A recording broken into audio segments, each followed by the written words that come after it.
the biggest global scandal of 2025 exploded in Donald Trump's face. When the Epstein Files were made public, several names came to light. Some believe that the countdown for American President Donald Trump has now begun. Now, a desperate Trump is looking for new wars to distract people, plans to target Sudan, Nigeria, and sometimes Venezuela.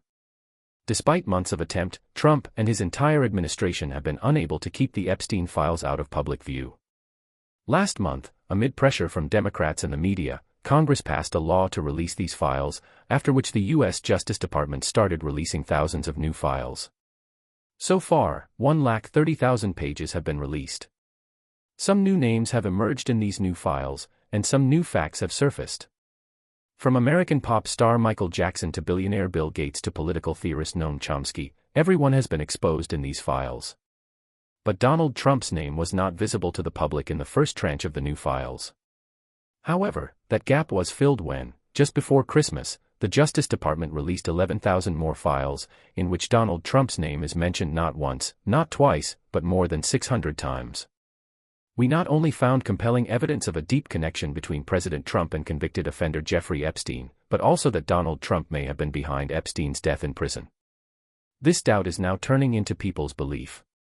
This entire Jeffrey Epstein controversy has clearly shown us both the best and worst aspects of American democracy. On the one hand, the release of these files into the public domain proves that in a functioning democracy, even if you are the most powerful person in the world, you may have a nuclear button at your fingertips, but still you have to be accountable to the opposition and the public. You can resist this pressure but cannot deny it. Even after months of struggle, Trump finally had to approve the release of the Epstein files. This is the power of democracy. In civics, we call it a system of checks and balances. But we also started seeing a big weakness of this democracy clearly. This weakness comes to light after the release of this file. What is it? I will tell you in 2 minutes. First, let us try to understand this entire controversy and its latest updates. It tells what is common and what is uncommon between this Indian and this American democracy. What is the whole matter? What exactly has been revealed in the new files? Why are things going to get even more difficult for President Donald Trump now? Is his political career really about to end? Or will Trump be able to distract his supporters this time too?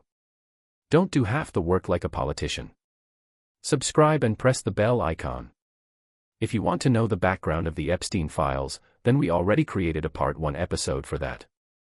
The latest development is that the U.S. Department of Justice released more than 11,000 documents this week, which are part of the Epstein Files.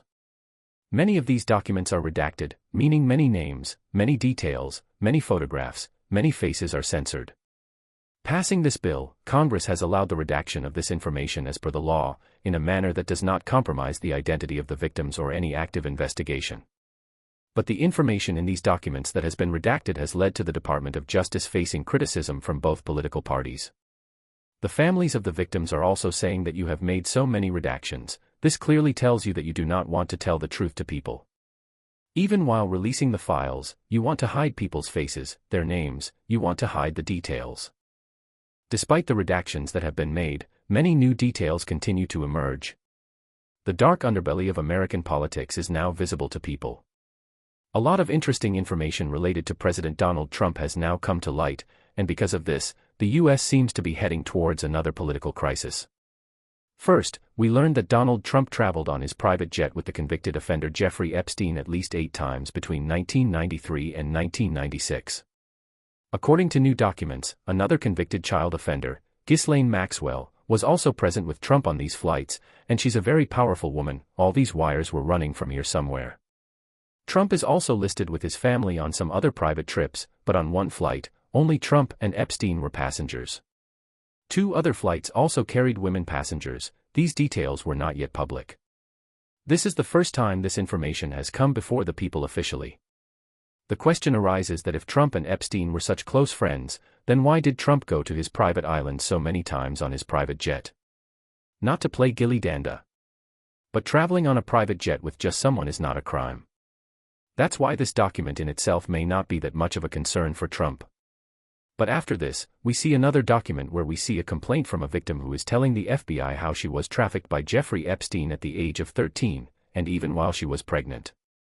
The complainant further describes how she gave birth to a child during this trafficking deal, who was eliminated at birth. The complainant states, and this is part of the official FBI record, that her child's body was thrown from a yacht into the middle of Lake Michigan. According to the victim's statement, Donald Trump, then a rising young businessman, was present at the scene.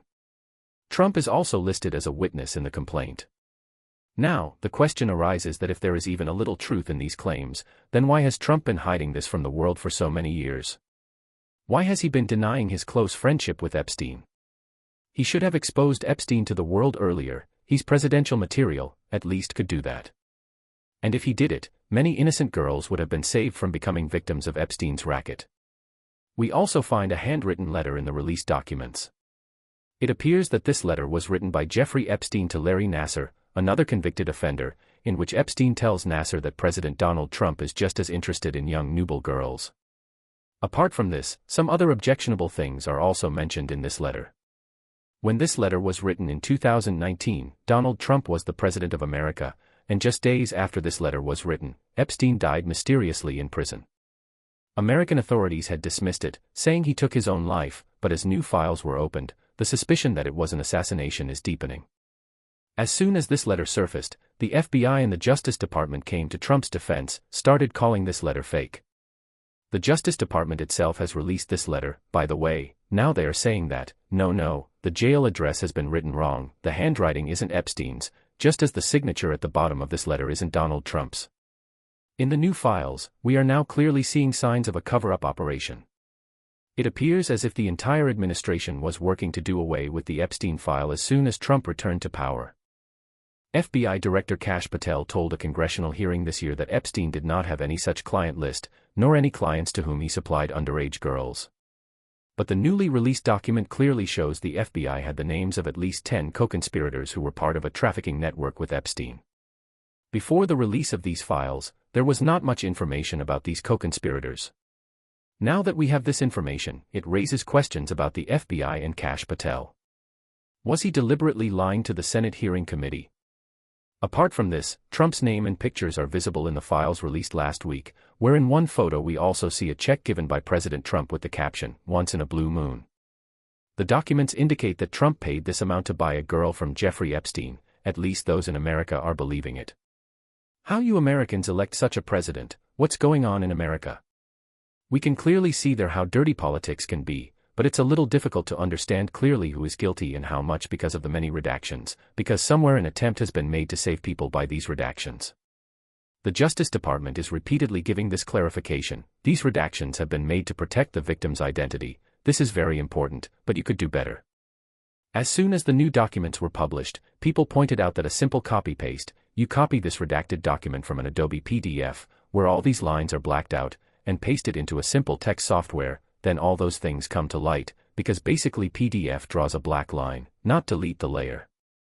There's a similarity here too, whether it's India or America, government work is government work.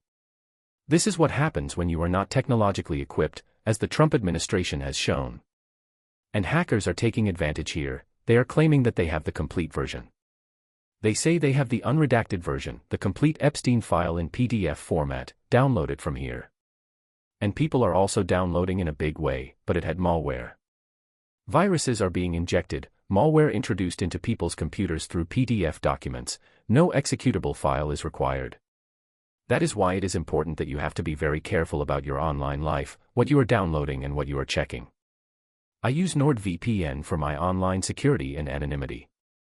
Nord adds a layer of safety to your online life. It keeps your personal information safe on the internet. That was about Trump, but many other names have also surfaced in these new documents. Trump isn't the only high-profile name. Andrew Mountbatten-Windsor, or Prince Andrew, who was expelled from the UK royal family, his name has resurfaced several times, particularly his 2002 trip to Peru, where people can clearly see him discussing with Epstein's people about the availability and presence of girls. Andrew has already been disowned by the UK royal family due to his connections to Epstein. His title of prince has been taken away from him. Apart from Andrew, we also see former U.S. President Bill Clinton in these files released last week. Some young girls are also seen with him whose faces have been blacked out. The new photos show musicians Mick Jagger, Michael Jackson, Diana Ross with Jeffrey Epstein, although no wrongdoing has been revealed yet. In some other photos, we also see famous Hollywood actor Kevin Spacey, comedian Chris Tucker, billionaire Richard Branson. These photos were found in various vaults belonging to Jeffrey Epstein, where such photos were taken, catalogued, and stored in the best possible way. The question is, why? Why were these photos preserved? What was the purpose? And the next few names will clearly explain why it took so long for these photos to come out. If you look carefully at the photos of Epstein parties, you will also find Bill Gates. You'll also meet filmmaker Woody Allen. Google co-founder Sergey Brin will also be there. Powerful figures like philosopher Noam Chomsky and Trump's close Steve Bannon are also included. If someone is going to expose the files of so many influential people, then it is obvious many attempts would have been made to suppress it. But none of them tried as hard to hide these files from the public as Donald Trump did. Why? How much damage could the Epstein files do to American politics? How much more dirt could it expose? To understand this, a 2-minute history lesson is needed. New York-based investor Jeffrey Epstein began his career as a private school teacher in the 1970s, but it did not take him long to shift to investment banking. He previously worked for a private bank. He then started his own firm in 1982. According to reports, his firm dealt only with clients whose net worth was $1 billion. By the 1990s, Epstein himself was making a lot of money.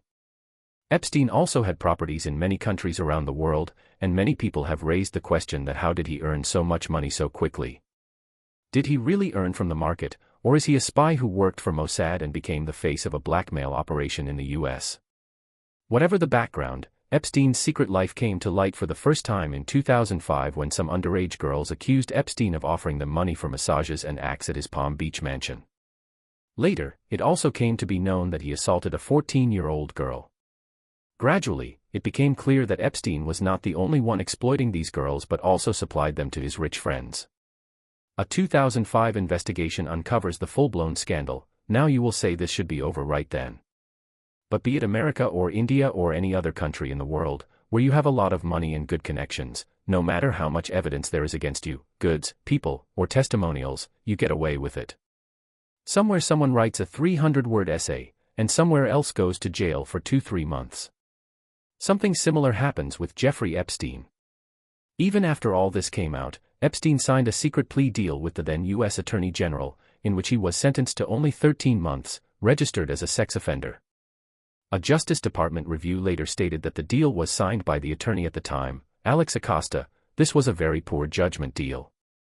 However, later Acosta was also made the labor secretary in Trump's first term. You can understand the chronology as to how the courts are influenced and justice is bought. At that time, this matter was almost settled. But unfortunately for Epstein, in 2018 comes the Me Too movement. Inspired by this movement, more women came forward who alleged that Epstein had abused them.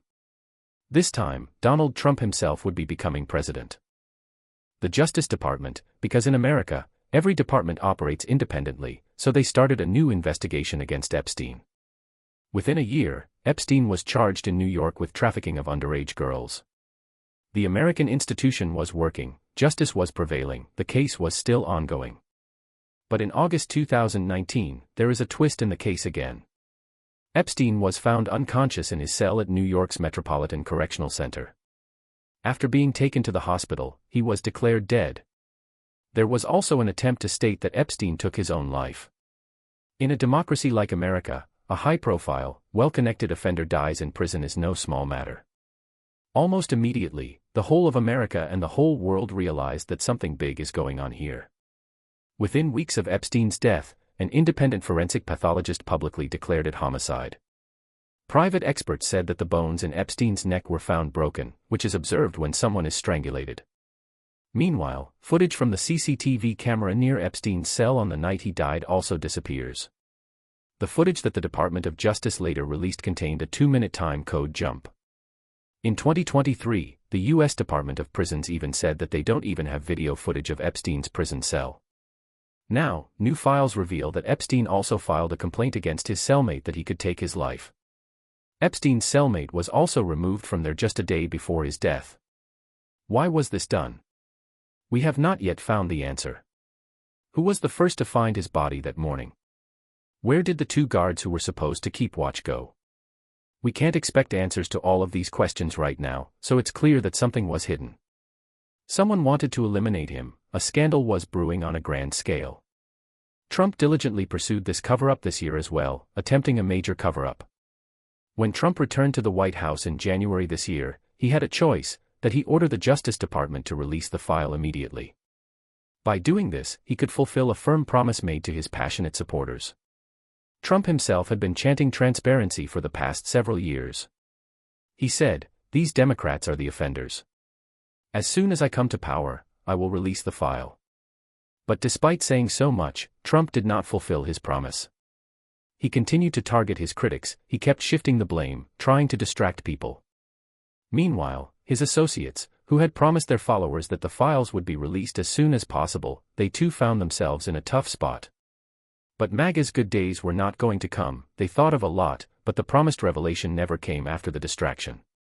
In fact, in July 2025, the FBI and DOJ officially closed the investigation by releasing a memo. The memo stated that Epstein took his own life, and that no incriminating evidence was found against any additional perpetrators. No list found. All is well. The memo also concluded that no specific client list exists. By the way, it had already been proved in the earlier investigation that such a list existed. The public here was waiting for a full disclosure, and the case you made, Pam Bondi or Trump, now their supporters are told to move on. There are other sorrows in life, don't get caught up in this. But the supporters were not ready to move on. After all, they had been fed a good conspiracy theory for so many years. A full expose was promised. All eyes now turned to the U.S. Congress, where efforts were made to pass a bill which would have required the release of Epstein files under law. Mike Johnson, the House Speaker in Congress, is a Trump supporter, a Republican, so for months he kept this bill from coming to the floor of the House because he knew that if this bill was passed, then no one could stop the release of the Epstein files. He didn't allow an elected Democrat lawmaker to be sworn in for 7 weeks because this one vote would become the deciding factor in the entire issue, as there is an even split in the houses. But in the end, he too had to succumb to the pressure of the public, media, opposition. Finally, Trump could not stop the release of the Epstein files. This became a law, and Trump had to sign it for the release of these files. Full disclosure of the Epstein files now becomes a legal mandate, leading to a flood of new files. Now, the question arises, what if Trump had nothing to hide? Why was he trying so hard for so many years to cover it up? Even now, as these files are being released under the legal mandate of the Justice Department, even then, people suspect that documents related to Trump are being hidden. They are being redacted.